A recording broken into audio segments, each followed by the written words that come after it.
gentlemen, thank you for tuning into another episode of Breaking the Silence with Arthur, Nikki, Nicole, where you can unleash your inner voice, showcase your talents, and advertise your business, product, or services. I've been asked several times why my podcast exists. Fear kept me from doing a lot of things in my life because of fear. I lived in silence. I accepted things for what they were instead of speaking up. So, breaking the silence will not only be for me to unleash my inner voice, but for others to do the same. I want to bring awareness to not only businesses and talents, but be the platform where people can unleash their inner voice through their story. You never know who's listening and how your voice can impact someone else until you open your mouth. My vision for a Breaking the Silence podcast is so much bigger than myself. And one day I hope to reach others through my voice. Tomorrow is launch day for Breaking the Silence podcast, and I am proud to say season one ended with 48 episodes. It is also my birthday, and this will be one of the best days of my life because yet another dream has been accomplished. I would like to take this time to thank each and every one of you for supporting my dream. I would like to also thank my team for supporting me on this journey in every way. Okay, so I will not hold you any longer. Let's get to the reason why we are here. In today's episode, my guest is Ms. Adinah Johnson. She is a woman that wears many hats. She is a retired psychology professor, published author, marriage coach, YouTuber, podcaster, youth counselor, wife, and mom. She will be sharing with us how she became the person she is today. So, everyone, please give a warm welcome to Miss Adinah Johnson to the stage. Hello, how are you? Hey, how are you? Doing I'm great. doing I'm doing well. Thanks so much for being a guest on Breaking the Silence today. Thank you for having me. So tell me what inspired you to start your podcast. Well, after I retired as a psychology professor after 20 years, I talked to my closest friend, and she's been my friend since I was 6 and she was 5, so over 45 years. And I told her, I said, I'm starting a podcast. And she was like, I want to do it with you. So that's when we started the podcast. I'm actually a marriage coach with my husband. So we've had our YouTube channel for about 4 years, and that's Nick and Adina on YouTube. And because he was working on some personal goals, he couldn't quite continue with the YouTube channel. So then that was like, I think it's important to have, to talk to young women and encourage them, me and my friend being seasoned women now. Awesome. So you're also a woman's advocate as well. Yeah, I support women. I, encourage women. And I think my husband does the same thing in the business world. He is very pro woman. Wow, wow, that's awesome. So the YouTube channel is more or less for encouragement and motivation for women. No, the YouTube channel is marriage coaching. We've been married for 24 years, together 27. So we teach other couples how to have tools in marriage because it's so important that you have tools in place because conflict will happen. And I think that's in every relationship. Conflict is inevitable. So what happens oftentimes if we don't have tools in place to deal with conflict, we break up friendships when it's not necessary. We should have just had a conversation. Absolutely. I agree. I agree. I'm coming up on 9 years of being married. And I can say marriage is hard. Like you have to have that communication. If you don't have that open communication, everything's gonna fail. Yeah. I can, That, and you have to know that we are in this together. We're partners. We're here for each other. I'm not against you. I think so often individuals think that other people are against them, and that's not what we're doing. We want to grow together. We want to go together. We are going to be together. And one of the things we encourage couples to do is to see a future with that person.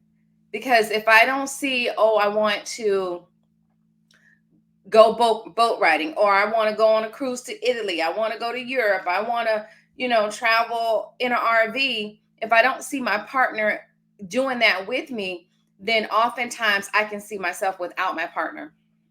right. You have to be. My mom used to always say you have to be equally yoked with your person that you're married to because if you're not, everything's gonna fail. So how did you? I mean, how did y'all get to 20 some years of being married? Well, the first year, that's why we became marriage coaches in 2003. When we initially got married, we understood that My question was, what is going to stop me from being the 50% of people that get divorced? Because I know I didn't need, love was not enough. And I know that I don't have what it takes. So I thought it was important to go get the tools and go get knowledge in that area. And so that's what we did. And after we got the knowledge, because of my psychology background, our clinical director was like, "You're devouring everything I give you. You're very interested. You're inquisitive. You have the psychology background. Why don't you just join my team?" And so that's when my husband and I joined the team. And we learned that men and women have different languages. So it's like I could say something and the wife could say something. And the second my husband said it, same thing, the guy just got it. The other husband just got it. Like Eureka. And he's like, nobody ever said that to me. And me and the wife are looking like we just said that 5 minutes ago. Wow, wow. I mean, I've heard that oftentimes that men and women do think differently, but I didn't think that that actually happens. Well, I can't say that because you can say, "Oh, the sky is blue," and he might think it's black.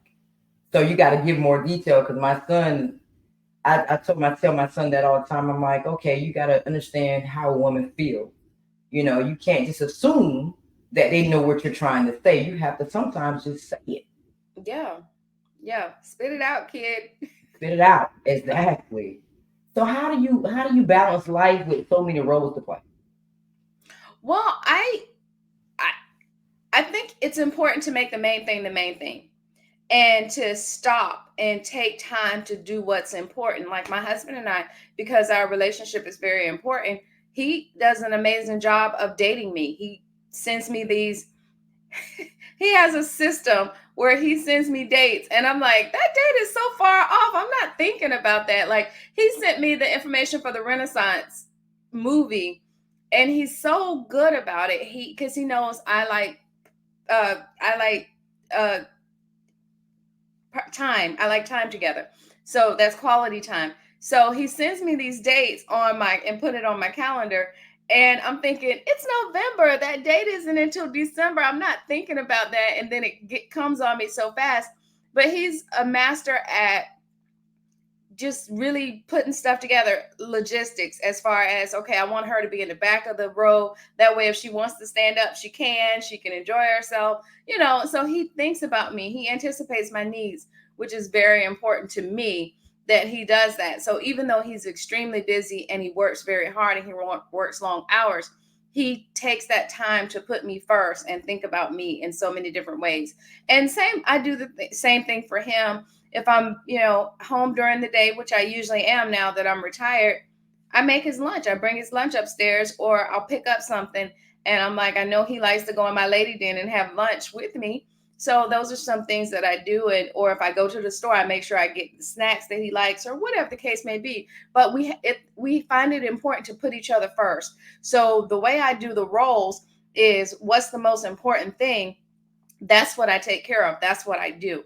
And so it's almost like, if you're driving a car and you need gas, but the tire goes out, you need to deal with that tire first and then get your gas. So it's just putting things in perspective and doing what needs to be done first. So basically, prioritizing everything. I'm with this podcast. I'm trying to work on time management because I have to make sure that what I do first is the most important. So I agree, completely agree. That is so sweet that he still does those type of things, and y'all been married that long. That's Yeah. really sweet, really sweet. So, what inspired you to write Butterfly Blue? Tell me a little bit about that book. My book, Butterfly Blue: The Pain of Infertility and the Power of Forgiveness.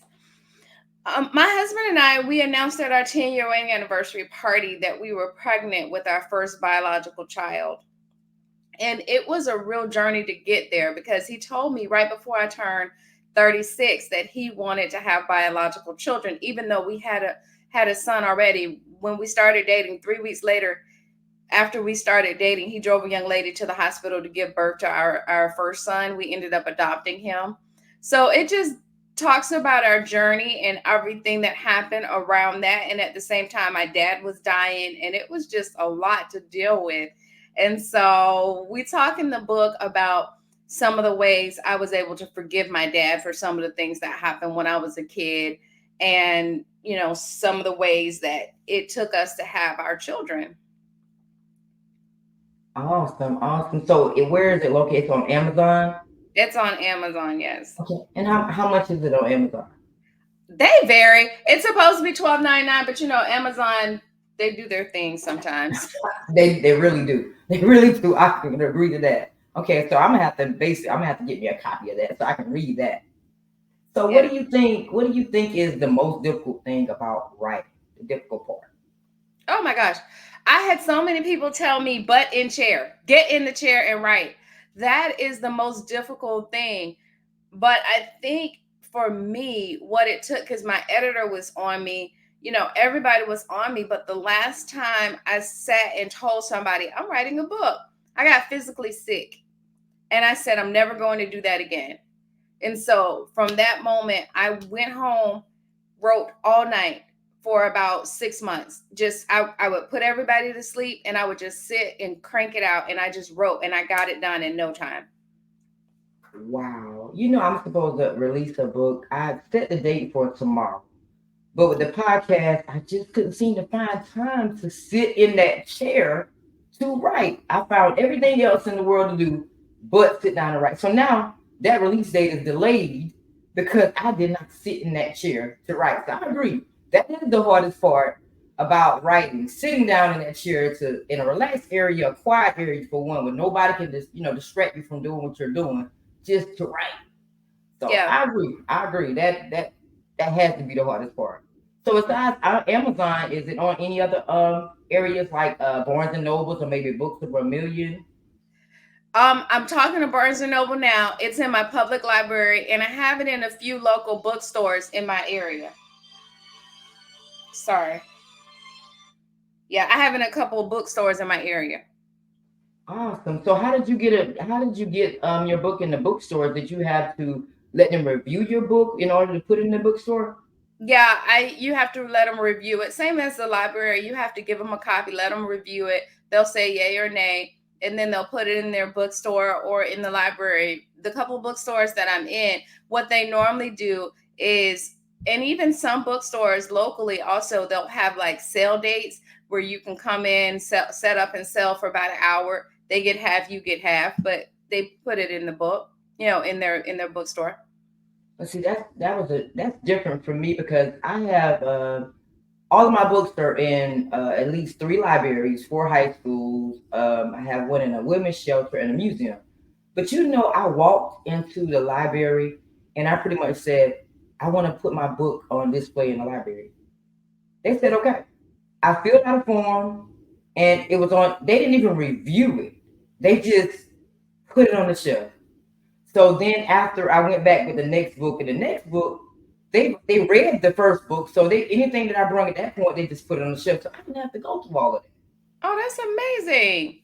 Right. That's different. I don't know if it's the area, but I pretty That's much just said I want to do this and boom, it was there. that's favor. Where do you live? I live in North Carolina. Oh, okay. Yeah. My mom's from there. Okay, yeah. So the thing that you went through those steps, that's like weird. Well, yeah, I've learned that in my life nothing goes easy. So so when I have all these titles, people are like, "How did you do that? You just do it." I'm like, it's not easy. But see, I'm not in the bookstore yet. I've been kind of like I don't know why I've been shying away from that, but I haven't took the time, I guess, to go in this bookstore and say, okay, read this book, and see if you're put in your bookstore. But then they say too, you only make money if they make money. Is that Yeah. true? Yeah, it's true. Mm. Because same thing with Amazon. You only make money on the book when they sell it. Yeah, but the difference with Amazon is they're taking over 50% of your sales. That's the biggest thing. And Barnes and Noble is the same way too. I do have two books in Barnes and Noble, Okay. but it's Yeah. just a little bit more difficult with Barnes and Nobles because you have to make certain sales in order to get it on the shelf. Got it. Yeah. Yeah, yeah. Oh, yeah, that makes sense. Okay. Yeah. So that's the difference between Amazon and Barnes and Noble to me. So how long have you been a marriage coach? You did tell me how long. Yeah, since 2003, so 21 years. 21 years. 21 years. And you just started being a marriage coach once you got married, or how did that start? Well, I was already a youth counselor. I had been a youth counselor for 14 years. And once we got married is when my husband and I were like, okay, let's go get tools to help us in marriage because neither one of us had been married before. And we saw a lot of divorce in our area and we just wanted to divorce proof our marriage. So once I started reading all the materials, because honestly, psychology is my first love. So when I learned the psychology of marriage and how things worked and the origins of marriage, that's when my youth, my clinical director was like, "Hey, you need to go ahead and get certified." So I did. Okay, so do you do sessions with married couples? Do you charge like to do sessions with married couples? We did. Like I said, my husband is working on a major life goal right now. So we did for over 16 years. We were doing sessions with couples. We would do intensive with couples that are already filed for divorce. We would do like a weekend shut in with them. We did premarital counseling for 16 years. So we've done the gamut of different marriage coaching. And so what we did was, after doing it for so long, we just put everything on YouTube now. Okay, so can anyone have like a one-on-one session with you, or are you not? You're not. Y'all not doing it anymore. Yeah, I would have to nail my husband down, but if someone needed one, we would give it to them for sure. We've done it for years. I mean, it's a no brainer, and oftentimes it's just that individuals want to be heard. So once we hear them, then it works. We did this one session where we would do, and this worked out so well with our intensive couples, with our couples that have filed for a divorce. We would coach them and translate what they're saying, because oftentimes when individuals are saying something, we don't hear the pain in their voice, we don't hear the pain in what they're talking about, and we don't hear where they're being disrespected or hurt. So I would sit on one side, he would sit on another side, and when the couple was having a disagreement, we would basically translate it, and so they can understand that their partner is hurting, and it's not, we're not fighting, we're not against each other, but I'm hurt and I need you to hear me and I need you to understand where I'm hurting and heal that wound. So have you stayed, like you said, you work with divorce couples that was headed towards divorce? Have you saved marriages?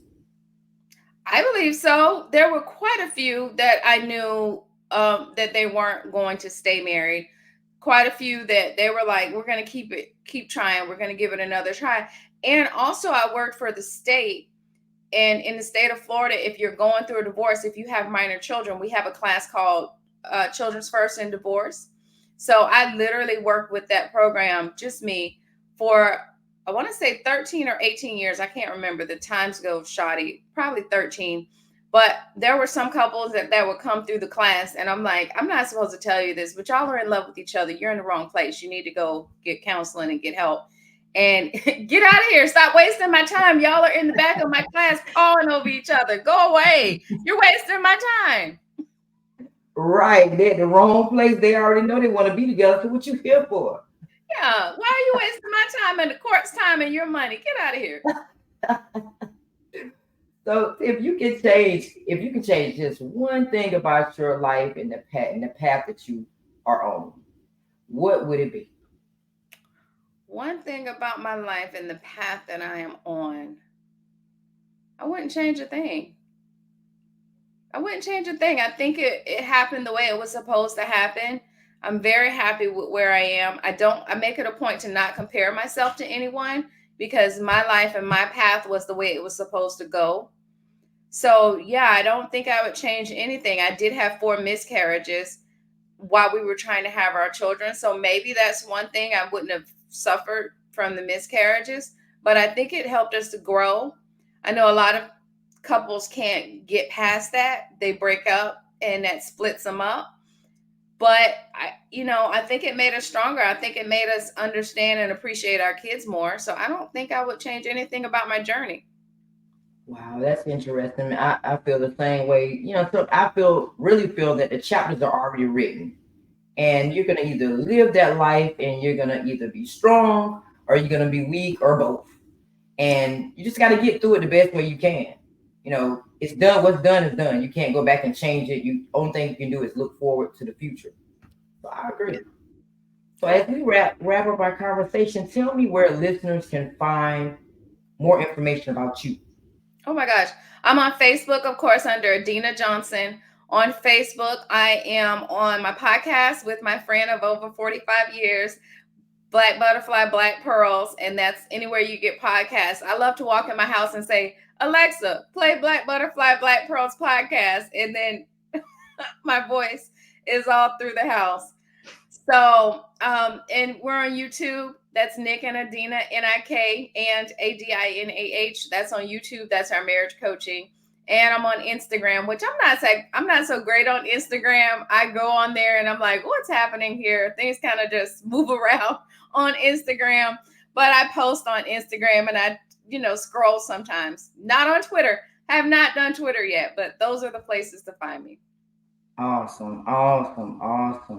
Well, I want to thank you so much for being a guest on my podcast. It means so much to me. I cannot explain in a million words how grateful I am to have you as a guest.